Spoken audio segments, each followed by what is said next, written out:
Deputeti i zgjedhur nga radhët e Lidhjes Demokratike të Kosovës, Besjan Mustafa, ka treguar nëse LDK-ja do ta votojë Fatmir Limajin për kryetar të kuvendit.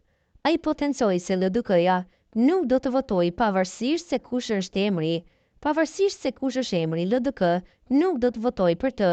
Nuk është e çuditshme nëse se si parti politike nuk je pjesë e marrëveshjes politike, nuk ke arsye të votosh, tha Mustafa për Klan Kosova. Ndërka që ai shtoi se LDK-ja nuk mund të bëhet bashkëpjesëmarrëse në shkeljet ligjore për ta votuar raportin e komisionit që sipas tij është antikushtetues. Nëse duhet që dikush të zhbllokojë këtë nyje është të gjithë ministrat që janë certifikuar si deputet dhe dëshirojnë të ushtrojnë detyrën e deputetit.